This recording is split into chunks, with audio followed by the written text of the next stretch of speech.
নারীরা হলো ফুটন্ত গোলাপের মতো ফুল। আপনারা দেখবেন যেই নারীটা পর্দা করে, যেই নারীটা 5 ওয়াক্ত নামাজ পড়ে, যেই নারী শরীয়তের সীমারেখা মেনে চলে, দেখবেন ওই নারী সম্পর্কে কোনো কথা বললে সমাজের নারী পুরুষ সবাই বন্ধু খেপে যাবে। সাবধান, লাগাম টেনে কথা বলো। ওই নারী আমাদের গ্রামের জন্য গর্ব, ওই নারী আমাদের গ্রামের জন্য রহমত।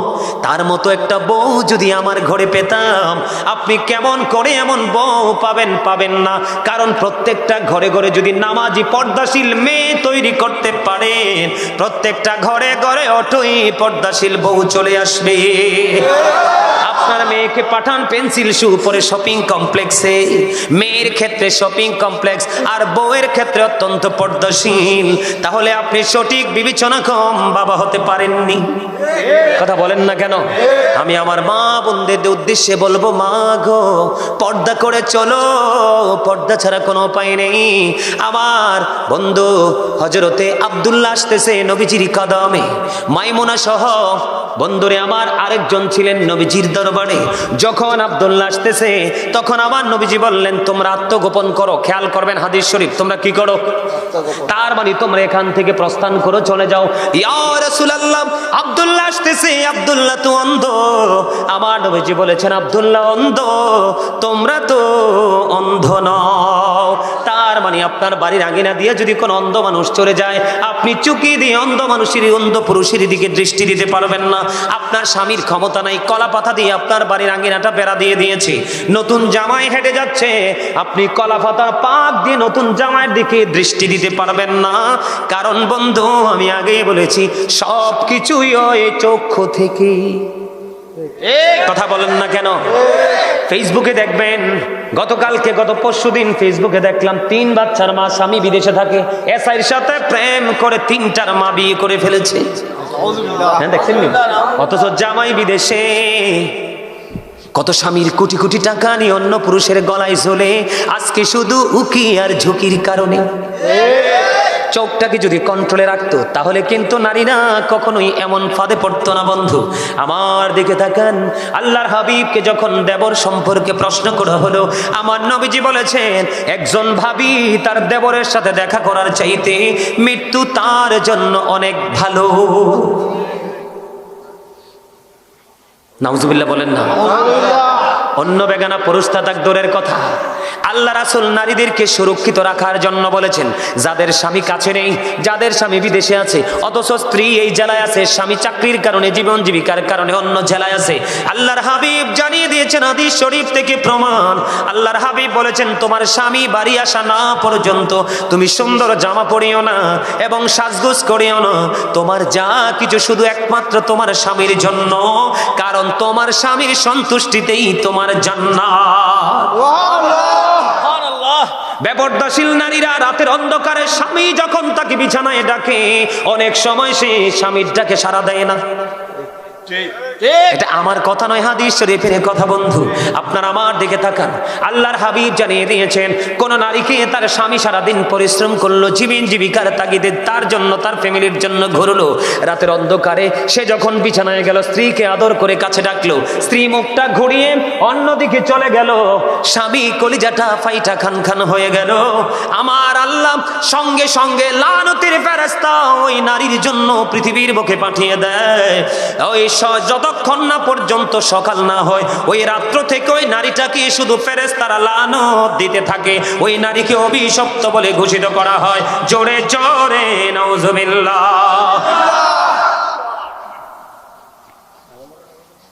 নারীদের পর্দা করতে হবে বেশি করে, আর এই দায়িত্ব নিতে হবে পুরুষদেরকে। আপনি স্বামী হয়ে স্ত্রী বন্ধু এলোমেলো ঘোরাফেরা করছে, চলাফেরা করছে, আপনি কিন্তু তার আপনার স্ত্রীর দিকে নজরও দিচ্ছেন না, তাহলে এটার জন্য দায়ী হবেন আপনি। বাঁচার উপায় নাই। আপনি ফরেজগার স্বামী, কিন্তু বউ এলোমেলো চলছে, আপনার আমলের কোনো মূল্য নেই আল্লাহর কাছে। আল্লাহর হাবিব বলেছেন, নারীরা হলো গোপনীয় জীব, তারা গোপনে থাকবে, তাদের সর্বোচ্চ সম্মান থাকবে। যখন তারা ঘর থেকে বের হয়ে প্রকাশিত হবে, তখন শয়তান তাদেরকে দেখলে উকি ঝুঁকি দেয়। জোরে জোরে নাউজুবিল্লাহ। আপনারা তো জানেন না, নারীকে শয়তান মনে করে রশি, কোন শয়তান যদি কোনো পুরুষকে, চরিত্রবান পুরুষকে যদি গায়েল করতে চায়, কোন সুপুরুষের গায়ে যদি কলঙ্কের কালি লাগাইতে চায়, তখন শয়তান কোনোভাবে ফাঁদ ফেলতে পারে না। একটা নারীর মাধ্যমে ওই পুরুষের গায়ে, সাদা গায়ে কালো দাগ লাগাইয়া দেয়। এই জন্য নারীদেরকে অত্যন্ত সচেতন থাকতে হবে, অ্যালার্ট থাকতে হবে। স্বামীর অনুমতি ছাড়া এই বাড়ি থেকে ওই বাড়িও যেতে পারবেন না। স্বামী অনুমতি দিলে এই বাড়ি থেকে ওই বাড়ি যাবেন, তবে পর্দা করে, পর্দা ছাড়া নয়। কারণ কার নজর কেমন আপনি কখনোই বলতে পারবেন না। আরো ভয়ঙ্কর খবর আছে বন্ধু, নারীরা বর্তমানে পুরুষের পোশাক পরে। আপনারা দেখছেন কিনা জানি না, এখন দেখবেন ম্যাক্সিমাম নারীর পরনে দেখবেন পুরুষের জুতা। কথা কন না কেন? আমি ভুল বলছি না, কিন্তু আমি দেখেই বলছি ম্যাক্সিমাম নারীর পরনে। আপনারা দেখেন, আমরা তো পুরুষ, ওনারা মনে করতে পারে যে হুজুরি পুরুষ দেখে মনে আমাদেরকে বেশি বলতেছে। না, আমি আপনাদেরকে বলি, আমরা পুরুষ মানুষ, মার্কেটে গেলে আমাদের একটা লুঙ্গি, একটা গেঞ্জি, একটা শার্ট, একটা পায়জামা, একটা প্যান্ট, এই তো আমরা পুরুষদের। আর শপিং মলে গেলে যেদিকে তাকাবেন শুধু নারীদের জিনিস। কতটা ধ্বংস হয়েছে নারীরা, কতটা পথভ্রষ্ট হয়েছে তারা, কতটা অভিশপ্ত হয়েছে, কতটা লানত প্রাপ্ত হয়েছে। নারীদের জুতাগুলো অত্যন্ত ডিজাইনেবল। আপনি চাইলে সর্বোচ্চ হাই হিল পড়তে পারেন, মিডল হিল পড়তে পারেন, আবার ফ্ল্যাট পড়তে পারেন। পারেন না? নারীরা পড়তে পারে না? তাদের কোয়ালিটির কোনো শেষ। এত সুন্দর সুন্দর ডিজাইনেবল জুতা ছেড়ে তাদের নজরটা পুরুষের জুতার দিকে। কথা কন না কেন? ভুল বলছি? গেল একটা। এবার আসেন, এবার আমার দিকে তাকান। আমি বাস্তবতা বলছি, আপনারা হাসছেন না। যারা এডি করে, কেউ হইলে আপনার নাতনি, নাইলে আপনার ওয়াইফ, নাইলে আপনার পুত্রবধূ, বাচ্চা থাকার উপায় নাই। এক গুছারে আরেক গুছার সোজা কইবেন, সুযোগ নাই। কি কি ভুল কইছি? হ্যাঁ, ফরান্ডা খুললে হাসি দেন কিল্লাই, আইতে আসি বা সামনে লাই তুলি রেখছি আই। কারণ আন্নে হেতনে সারি দিছেন, এল্লাই হেতনে ফাকনা গজাই উড়ালতেছে। আপনি যদি হেতনের না হয় রশি লাগাই দিতেন, বড়ি লাগাই দিতেন, হেতনে এত দূর যাইতে ইত্যানো। কথা কন না কিল্লে?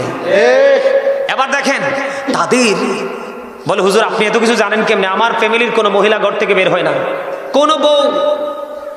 তাদের জুতা থেকে ঠোঁটের লিপস্টিক পর্যন্ত তারা যা চায় সব মার্কেট আমি করি, সব মার্কেট আমি করি। আমি যেটা এনে দিবে এরাই বলবে এটাই আলহামদুলিল্লাহ। আমি নারীদের, আমাদের আইটেমের চাইতে নারীদের আইটেম আমার মুখস্থ। আমি আমার জিনিসটা ভালো করে কিনতে পারবো না, কিন্তু মহিলাদের জিনিসটা আমি চিনে বুঝে ভালো করে কিনতে পারবো। কারণ আমার এক্সপিরিয়েন্সটা এত হার্ড হয়েছে, কারণ আমাদের জয়েন্ট ফ্যামিলি, অনেক বড় পরিবার।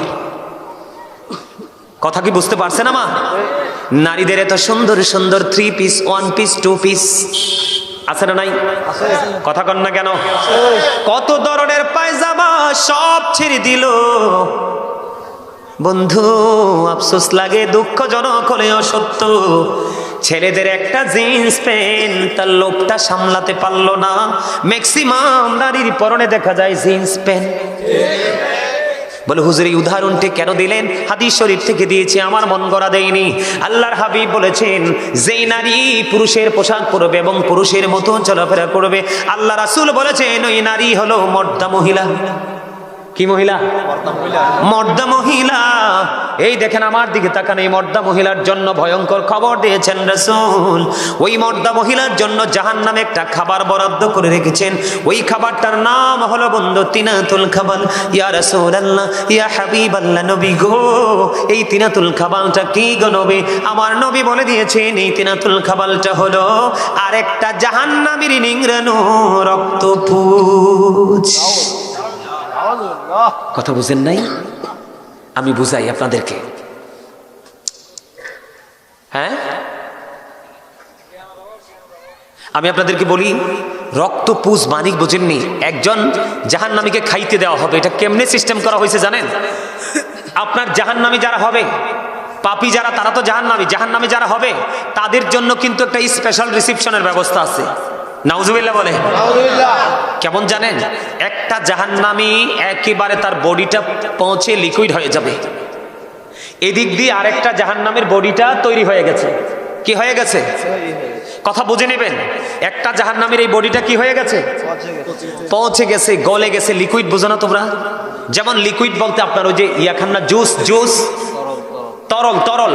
কে রে কইছে? মাশাআল্লাহ, চমৎকার কথা বলেছেন। তরল, একবারই নরম। ঠিক এইরকম হয়ে যাবে। আরেকটা জাহান্নামীও এতক্ষণ লিকুইড ছিল, তার এই লিকুইড বডিটাকে, যেই বডিটা তৈরি হয়েছে তাকে খাবারটা দেওয়া হয়েছে। বন্ধু, যেই নারীটা সিম্পল একটা পুরুষের জোতা পড়েছে এবং যেই পুরুষ নারীদের সিম্পল একটা জিনিস ব্যবহার করেছে, ম্যাক্সিমাম পুরুষদেরকে, ম্যাক্সিমাম ইয়াং ছেলেদেরকে দেখা যায় এই সাইডটাকে ডিজিটাল পিস্টাল রেল লাইন করেছো, মাথার চুলগুলোকে উঁচু করেছো, এগুলো সামনে চলে আসে, এই জন্য নারীদের ব্যান দিয়ে এটারে থামাইছো। রাস্তায় দেখি তো, কই অহন কইতাম না, সময় মতো কমু। কি করবো? সময় মতো কমু। আজকে সময় পাইছি রে। তোমরা যারা এই নারীদের জিনিসটা ইউজ করেছো, তোমরা অভিশপ্ত। নবীজি বলে গেছেন আজ থেকে 1450 বছর আগে। নাউজুবিল্লাহ বলেন না? নারী যেই পুরুষের পোশাক পরবে, পুরুষ নারীর পোশাক পরবে, উভয়কে লানত দিয়ে গেছেন আমার আল্লাহ এবং আল্লাহ রাসূল। অবন্ধ এই লানত প্রাপ্ত যারা, তাদের ভয়ঙ্কর হিসাব নিকাশ হবে। কি হবে? আপনারা নামাজ পড়েন না, হালাল পদে উপার্জন করেন না, মা বাবার সাথে ভালো আচরণ করেন না, মসজিদগুলো এত সুন্দর করে বানিয়েছেন, মসজিদে হাইয়া আলাস সালাহ বললে যান না। যতদিন পর্যন্ত আপনি আপনার নামাজটাকে প্রিয় করতে না পারবেন, ততদিন পর্যন্ত আপনি যত বড় ইমানদারি হন না কেন, আপনি ইমানদার হিসাবে বিবেচিত হবেন না এবং সকল ধরনের নোংরা কাজ থেকে নিজেকে আপনি আড়াল করতে পারবেন না। কারণ আল্লাহ বলেছেন, ইন্নাস সালাতা তানহা আনিল ফাহশাই ওয়াল মুনকার। নামাজ মানুষকে খারাপ কাজ থেকে বাঁচাই রাখে। সুবহানাল্লাহ কয় না? নামাজ মানুষকে খারাপ কাজ থেকে কি করে? বাঁচাই রাখে। এখন আপনি নামাজ পড়ার পরেও যদি আপনি খারাপ কাজ করেন, তাইলে মনে করতে হবে আপনার নামাজটা 100% হয়নি, কোথাও না কোথাও ত্রুটি আছে। এজন্য বলছি, আগামীকালকে থেকে 5 ওয়াক্ত নামাজ পড়বেন, কারণ লাভের কোনো শেষ নাই। এটা শীতের দিন চলে না? আপনাদের এলাকায় কি শীতের দিনে গাছের পাতাগুলো ঝরে? ঝরে না? সব গাছের পাতা ঝরে? কোন গাছের পাতা ঝরে না বলেন তো? নারকেল গাছে। এই আমার চাচা অনেক বুদ্ধি। আমি চাইছিলাম আপনাদেরকে ফেসে ফেলাইন না, পারলাম না। আলহামদুলিল্লাহ, কোন বুদ্ধি আছে, মাশাআল্লাহ, এই বুদ্ধিটাই চাই। ম্যাক্সিমাম গাছের পাতা ঝরে যায়, শুধু নারকেল গাছ, তাল গাছ ছাড়া। বলে হুজুর এখানে কেন আসলেন? আপনার আমার জীবনে গুনার কোনো শেষ নাই। হযরত আবু যর রাদিয়াল্লাহু তাআলা আনহু থেকে হাদিস কানা বর্ণিত, আমার নবী শীতের দিনে বের হলো।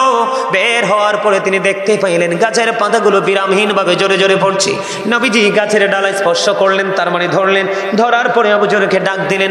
আবু যর উত্তর দিলেন, লাব্বাইকা রাসূলুল্লাহ, আমি হাজির। নবীজি বললেন, আবু যর, তুমি চাইয়া দেখো শীতের কারণে গাছের পাতাগুলো কেমনে শুষ্ক হয়ে জোরে জোরে পড়ছে। ঠিক তেমনি ভাবে আল্লাহর কোন বান্দা, আমার উম্মত, নামাজের মাধ্যমে প্রাণ উজাড় করে যখন আল্লাহর কুদরতি কদমে সেজদা দিয়ে তার কপালটা আল্লাহর কুদরতি কদমে ঠেকিয়ে দিবে, ওই শীতের দিনের গাছের পাতার মতো তার সমস্ত জীবনের গুনাহগুলি ঝরে যাবে।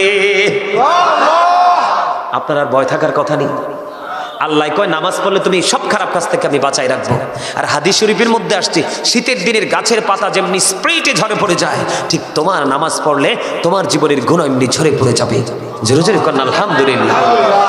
তাহলে নামাজ কি ছাড়বেন না ধরবেন? এখন তো কত জাতের নামাজি, অত্যন্ত কমার্শিয়াল নামাজি। আসরের সুন্নত তো পড়েই না, এশারের সুন্নত তো পড়েই না, নফলের তো ধারে কাছে না। এই নামাজি দিয়ে কোনো লাভ নাই। তাকওয়া নিয়ে পড়তে হবে, প্রেম নিয়ে পড়তে হবে, তাহলেই সফলতা সম্ভব। আরো জোরে বলেন, তাহলেই কি সফলতা? আমার দিকে তাকান। নামাজ পড়তে হবে। নামাজ পড়লে পুরুষও পর্দা করতে পারবেন, নারীও পর্দা করতে পারবেন। আর আপনারা মহিলারা পর্দা করে যাবে, আপনারা আবার 3 রাস্তার মোড়ে দাঁড়াইয়া এমনি চাইয়া থাকেন না।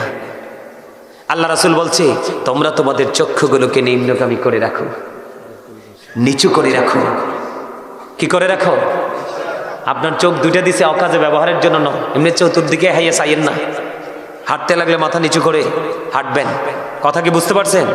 আপনি যখন নামাজ পড়বেন, নামাজ পড়ার কারণে আপনার মধ্যে সব ধরনের পবিত্রতা চলে আসবে, অপবিত্রতা দূর হয়ে যাবে।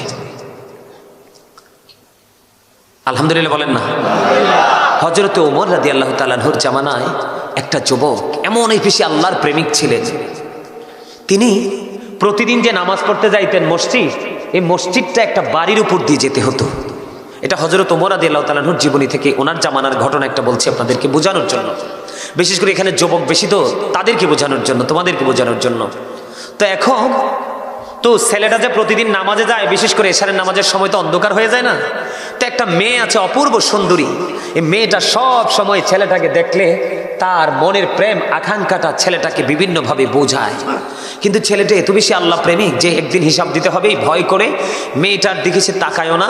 সে কি করে, একদিন সে তাকে সবসময় এড়িয়ে যায়। একদিন এরকম করতে করতে দিন যাচ্ছে যাচ্ছে যাচ্ছে, হঠাৎ করে একদিন এশার নামাজ পড়তে গেলেন। এশার নামাজ শেষ করে যখন সে তার বাড়ির উদ্দেশ্যে রওনা হলেন, মেয়েটা এমনভাবে মেয়েটা প্রেম আকাঙ্ক্ষা দেখালেন, ছেলেটা আর থাকতে পারল না। ছেলেটা সোজা মেয়েটার ঘরে চলে গেল। যাওয়ার পরে দেখলেন মেয়েটা এমন একটা পরিবেশ তৈরি করে ফেলেছে যেন স্বামী স্ত্রীর ভাসর হবে। নাউজুবিল্লাহ বলেন। মানে মেয়েটা ছেলেটাকে এত বেশি ভালোবেসে ফেলেছে, এটা কোনোভাবেই সে মানে এটাকে তার কাছাকাছি এসে তাকে আপন করে বোঝানোর মতো সক্ষমতা হয় না। বিভিন্ন কৌশল তাকে শয়তান ধোঁকা দিয়েছে, সে ঘরে চলে গেল। যাওয়ার পরে বন্ধু যখন এই পরিবেশটা এত ভয়ঙ্কর হয়ে গেছে, হঠাৎ করে ছেলেটার অন্তরে ওই যে কিয়ামতের দিনের কথা বন্ধু মনে হয়ে গেল। ওই যে সূর্যটা মাত্র 1.5 হাত উপরে থাকবে, সূর্যের কিরণে মাথার মগজটা টকবক টকবক করে উতরাবে, কান পর্যন্ত ঘাম এসে যাবে, চারপাশ বন্ধু দুর্গন্ধময় হয়ে যাবে, সহ্য হবে না। ছেলেটার ওই দিনের কথা মনে হলো।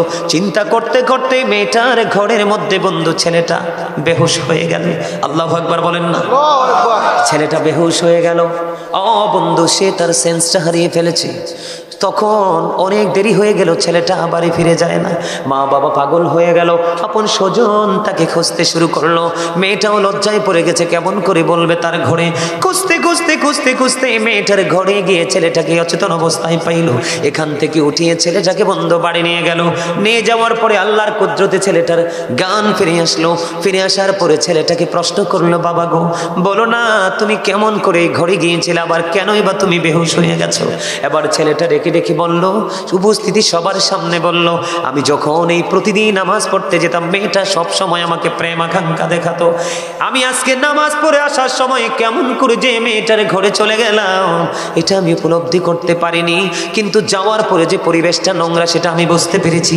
এখান থেকে কেমন করে যাব, আমার পরকালের চিন্তা আমার হৃদয়ে চলে আসলো। সেই দিনের বন্ধু তো কেউ নাই রে, কে আমাকে সুপারিশ করবে? ভয় আমার হৃদয়ে রাজ্য তোলপাড় শুরু করে দিলাম। চিন্তা করতে করতে আমি বেহুশ হয়ে গেলাম। পুরো বিস্তারিত ঘটনাটা খুলে বলতে দেরি, মা বাবা আপন স্বজনের সামনে ছেলেটা চিরদিনের জন্য নিদ্রায় শায়িত হয়ে গেল। তার মানে ছেলেটা মৃত্যুবরণ করলো। ইন্না লিল্লাহি ওয়া ইন্না ইলাইহি রাজিউন। বন্ধু ছেলেটা যখন মারা গেল বুঝেনি মা বাবার কেমন অবস্থা হবে। তাৎক্ষণিকভাবে বন্ধু তাকে জানাজা করে কবরে দাফন করা হলো। সকাল যখন হলো, সকাল হতে না হতেই ওমর রাদিয়াল্লাহু তাআলা আনহুকে খবর দেওয়া হলো। তিনি খবর দেওয়ার পরে জলদি ছুটে আসলেন। আসার পরে বিস্তারিত ঘটনা শুনলেন। এবার তিনি বললেন, জলদি চলো ওই ছেলেটার কবরের পার চলো। জলদি করে সবাইকে নিয়ে কবরের পারে চলে গেল। কবরের পারে চলে যাওয়ার পরে হযরত ওমর ওই ছেলেটার জন্য দোয়া করে দিলেন এবং তিনি ওই কবরের পারে দাঁড়িয়ে দাঁড়িয়ে সবাইকে বলতেছেন, যে পাপ করতে গিয়ে অপরাধ করতে গিয়ে কাল কিয়ামতে হিসাব দিতে হবে চিন্তা করে সে পাপ থেকে দূরে আসতে পারে, ওই ব্যক্তির জন্য আল্লাহ রাব্বুল আলামিন তার কবরে যাইতে দেরি তার জন্য 2টা জান্নাত বরাদ্দ করে দেয়। তার মানে 2টা জান্নাতের সুখ তার কবরের মধ্যে বরাদ্দ করে দেয়। হযরত ওমর এই কথা বলতে দেরি রে, সঙ্গে সঙ্গে ওই যুবকের কবর থেকে আওয়াজ আসলো, হ্যাঁ হযরত ওমর আপনি যা বলেছেন সব সত্য গো, আমাকে কবরে রাখতে দেরি গো, আমার কবরের মধ্যে 2টা জান্নাতের সুখ আমি পেয়ে গেছি। নামাজ মানুষকে এইরকম চরিত্রবান বানায়। তোমাদেরকে বোঝানোর জন্য আমি কথাগুলো বলছি, একটু বুঝে নিতে হবে। সর্বশেষ আলোচনা আর করবো না, অনেক সময় হয়ে গেছে। ভাবছিলাম মাত্র 30 মিনিট আলোচনা করব। কত মিনিট? মাত্র 30 মিনিট, এখন 2 ঘন্টা হইবে একটু পরে। আমার দিকে তাকান, আমি আপনাদেরকে কি বলি, এই যে যতগুলো কথা বললাম আমলের জন্য বললাম না? এগুলো বাস্তবে বাস্তবায়ন করার জন্য বললাম না? কথা বলেন, বললাম না? সম্মানিত উপস্থিতি, মনে রাখবেন ওই যে দেহ এবং রুহের কথা বলেছিলাম, মনে আসেনি? কথা কর না কেন? আমি কিন্তু ওই যে দেহ থেকে আত্মাটা আলাদা হলেই মৃত্যু বলে বিবেচিত হব, এখানে এসেই কিন্তু আমি অন্যদিকে ঘুরে গেছিলাম, মনে আছে? এখন দেহ থেকে দেখুন আত্মাটা আলাদা হয়ে যাবে, আপনাকে আমাকে মৃত বলে ঘোষণা করা হবে, তখন আপনাকে আমাকে কোথায় নিয়ে যাওয়া হবে? কবরে। কোথায়? আপনাদের যার যার পছন্দের গোরস্থান আছে সেই গোরস্থানেই নিয়ে যাওয়া হবে, তাই না?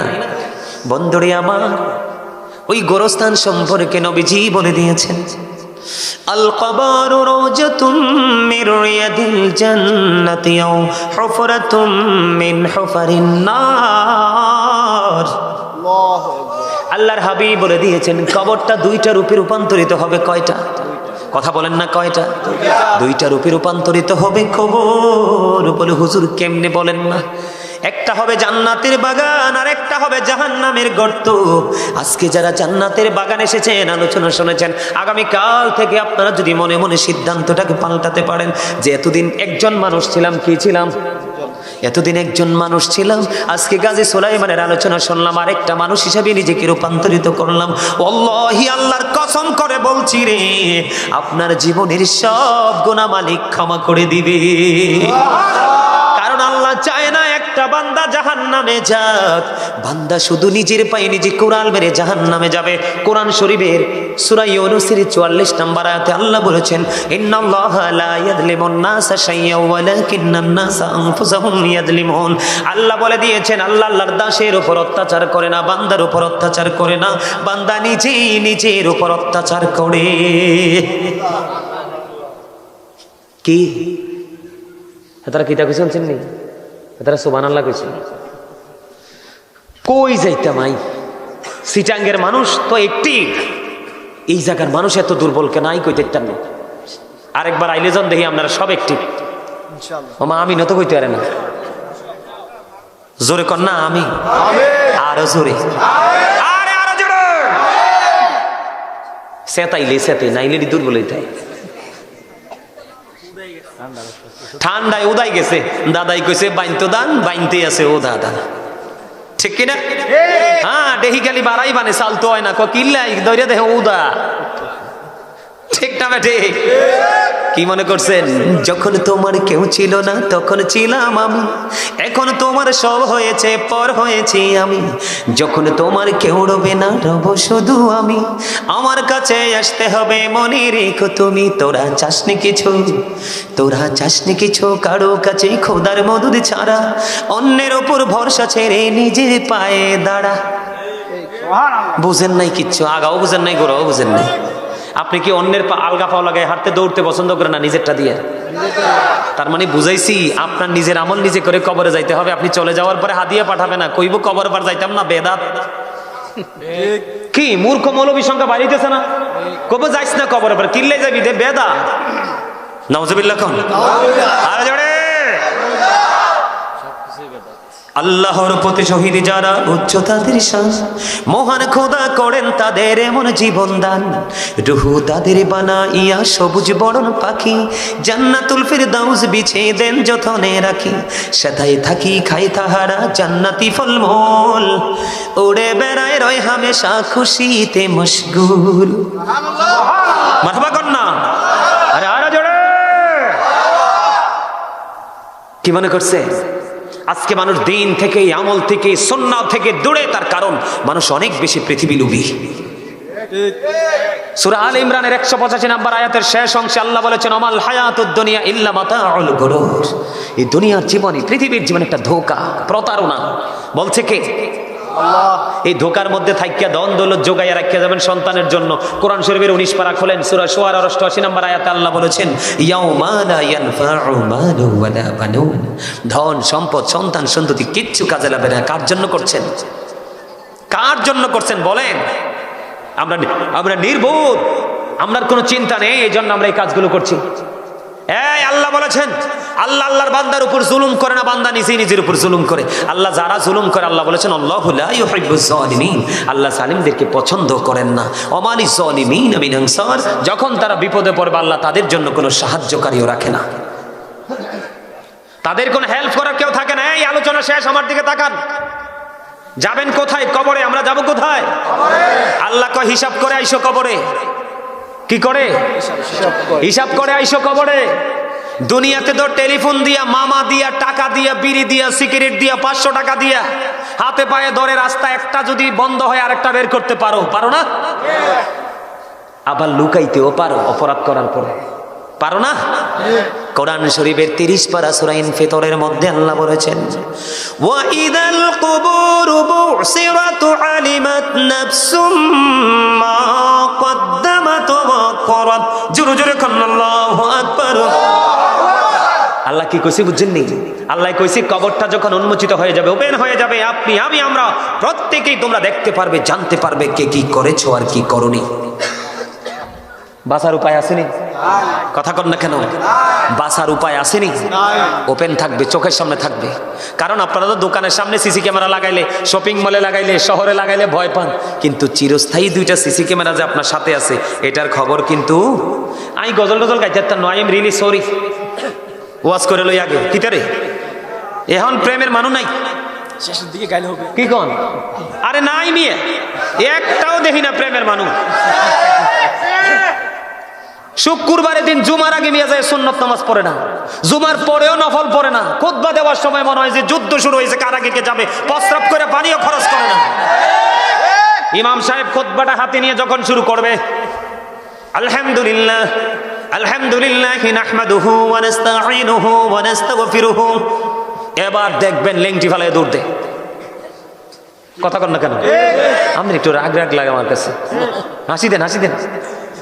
ওই তো হাসি দিছে, মারহাবা কোন? আরো জোরে।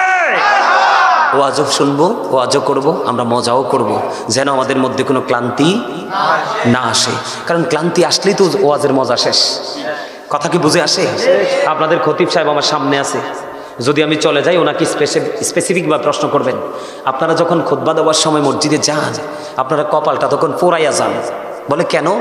ইমাম সাহেব যখন খুতবা দেওয়ার জন্য দাঁড়িয়ে যায়, প্রতিদিন যে প্রত্যেকটা জুমার দিনে যে মুসল্লি গুরু আছে 1-2 করে রোল নাম্বার অনুযায়ী কিন্তু একটা নোটবুক, একটা এন্ট্রি করা হয়। ফেরেশতাদেরকে দিয়ে আল্লাহ এন্ট্রিটা করান প্রত্যেক জুমার দিনে। কারণ এটা একটা বান্দাদের জন্য জুমার দিনটা সাইয়্যিদুল আইয়াম, শ্রেষ্ঠ দিন। ঈদুল ফিতর, ঈদুল আজহার দিনের চাইতেও জুমার দিনটা দামি, এই জন্য পাঠান। যখন ইমাম সাহেব খুতবা দেওয়ার জন্য মিম্বরে দাঁড়িয়ে যায়, তখন ওই ফেরেশতাদের নোটবুকটা বন্ধ করে তারাও খুতবা শোনার জন্য দাঁড়িয়ে যায়। আওয়াজ করে বলেন আল্লাহু আকবার। আপনি নামাজ পড়লেন ঠিকই, কিন্তু নামাজির খাতায় নাম ওঠেনি, তো কপালটা পড়ছেন না। এই জন্য আল্লাহ বলেছে, আমার প্রিয় লোকের সাথে যুক্ত হওয়ার, আমার জান্নাতে চলে আসো। প্রিয় লোকের কাছে গেলেই তো আপনি সব প্রিয় মেসেজ পেয়ে যাবেন, আর যখন সব জানবেন তখনই আপনার মানতে মনে চাইবে। আপনি জানেন না বিধায় কিন্তু মানতে পারেন। কথা কি ঠিক আছে? সম্মানিত উপস্থিতি, আমি একদিক থেকে আরেক দিকে চলে গেছি। আমরা যাবো কোথায়? কবরে। আল্লাহ বলেছেন, যখন তুমি অপরাধীরা যখন বিপদে পড়বে, আমি তাদের জন্য কোনো সাহায্যকারী আল্লাহ রাখেননি। এবার দেখেন, এই কিন্তু আপনি যে ওখানে যাবেন দৌড়ে পালাতে পারবেন না। কি করতে পারবেন না? ওই যে 2 সিসি ক্যামেরার খবর নাই, কিন্তু দুনিয়ার সিসি ক্যামেরা দেখলে ঠিকই আমরা ভয় পাই। 2টা সিসি ক্যামেরা আছে, জানেননি এটা? নাম কি? কিরামান কাতিবিন কাঁদে বসিয়া সকল কর্ম লিখিতেছে হুকুম নিয়া, আল্লাহর হুকুম নিয়া। 40 কদম হাটিয়া আসবে রে সজন, মুনকার নাকির হাজির হইবে রে তখন। অস্বীকার করা যাবে? কোনো সুযোগ নাই। চিরস্থায়ী সিসি ক্যামেরা দিয়ে সবকিছু ধারণ করা হচ্ছে, আপনি কি করছেন আর কি করছেন না। ঠিক না ঠিক? এদিকে তো এটা আছেই। আল্লাহ আবার স্পেশালি ঘোষণা দিয়েছে, ইন্না বাতশা রাব্বিকা লাশাদীদ। আল্লাহ বলেছেন, the seizing of Allah is difficult. আল্লাহর ধরা, আল্লাহর পাকড়াও বড় শক্ত, বড় কঠিন। আল্লাহ বলেছেন, ইন্নাল্লাহা সারিউল হিসাব। Allah is quick to take account. আল্লাহ হিসাব গ্রহণে অত্যন্ত তৎপর। কথা কিন্তু বুঝে নেবেন, আল্লাহ কিন্তু বলছে, আমি আমার আল্লাহর বান্দার উপর জুলুম, বান্দা নিজেই নিজের উপর জুলুম। যারা জুলুম করে আল্লাহ তাদেরকে পছন্দ। তারা যখন বিপদে পড়ে আল্লাহ তাদের জন্য কোনো উদ্ধারকারীও রাখেন। আল্লাহ কিন্তু আগেই জানাই দিছে খবর, আপনি জানেন না এটা আপনার দোষ। আপনি জানেন না এটা কার দোষ? এই একদিকে দোষ, আরেকদিকে আল্লাহ বলেছেন এটা তো আছেই, তোমরা কিন্তু এমনি এমনি ছেড়ে দিব না। আল্লাহ বলেছেন, ইন্না বাতশা রাব্বিকা লাশাদীদ। আল্লাহর পাকড়া বড় শক্ত, আল্লাহ ধরবে খুব শক্তভাবে। হিসাবটাও নিবি খুব শক্তভাবে। দুঃখজনক হলেও বন্ধু সত্য রে, ওই যে পর্দাশীল বেপর্দাশীল পুরুষ এবং নারী, বেনামাজি, অন্যায় অপরাধ করনেওয়ালা বান্দা বান্দিগুলো সবগুলো মিলে তারা পাপী হয়ে গেল। ও বন্ধু, তাদের জন্য কত ভয়ঙ্কর খবর দেখেন। এই জাহান্নামীদের জন্য সবচেয়ে কম আযাব হলো তার পায়ের মধ্যে আগুনের এক জোড়া জুতা বানাই দেওয়া, পরাইয়া দেওয়া হবে। নাউজুবিল্লাহ, যেরকম না নাউজুবিল্লাহ। আগুনের জুতা পরতে পারবেননি, পৃথিবীর আগুনের মতো নয় রে। হযরত আবু হুরায়রা রাদিয়াল্লাহু তাআলা আনহু বলে দিয়েছেন, আমার নবী বলেছেন, ওই আগুনের জুতা পৃথিবীর আগুনের মতো নয়। আল্লাহ রাব্বুল আলামিন 1000 বছর আগুনটাকে উত্তপ্ত করেছে। 1000 বছর তাপ দেওয়ার পর এটার রং হয়ে গেছে লাল। আল্লাহ কয় না না, এই যে 1000 বছর তাপ দিয়ে তো হিংস্র করেছে আগুন রে, এই হিংস্র আগুন দিয়ে হবে না, এটাকে আরো বেশি বৃদ্ধি করতে হবে। আল্লাহ আরো 1000 বছর তাপ দিলেন, আগুনটার রং হয়ে গেল বন্ধু সাদা। আল্লাহ বলেন না না, আগুনকে আরো হিংস্র করতে হবে। আরো 1000 বছর বন্ধু আগুনকে তাপ দিল, তাপ দেওয়ার পরে আগুনটা হয়ে গেছে কালো। এক এক করে 3000 বছর আগুনটাকে উত্তপ্ত করে একবারে হিংস্র করে বন্ধু আল্লাহ রাব্বুল আলামিন বরাদ্দ করে রেখেছে। কারণ বলে হুজুর আল্লাহ এত কঠিন কেন? আল্লাহ কঠিন হবে আপনার আমার কর্মের কারণে। আপনি সুদ খাইয়া আরেক ফকিরকে আরো নিঃস্ব করে দিয়েছেন। আমাদের এলাকার মধ্যে অনেক গরিব মানুষ ভিটামাটি হারে এখন মিসকিন, সুদখুরদের তাণ্ডবে। সমাজের মধ্যে কিছু ভূমিদস্যু থাকে, গরিবের জায়গাটা সুন্দর, এটা দখল করে তাকে আউট করে দিয়েছে। আছে না নাই? অনেকে দেখা যায় একজনে ফসল করছে, সময় হয়েছে, পাকছে, সে জোর করে কেটে নিয়ে গেছে। আছে না নাই? আপনি তো আল্লাহর কথা চিন্তা করেননি, আপনি তো ভয় করেননি, হিসাব দিতে হবে সেই চিন্তা করেননি। এই পৃথিবীর বুকে মানুষের মনে যা চায় বন্ধু তাই তো খেতে পারে।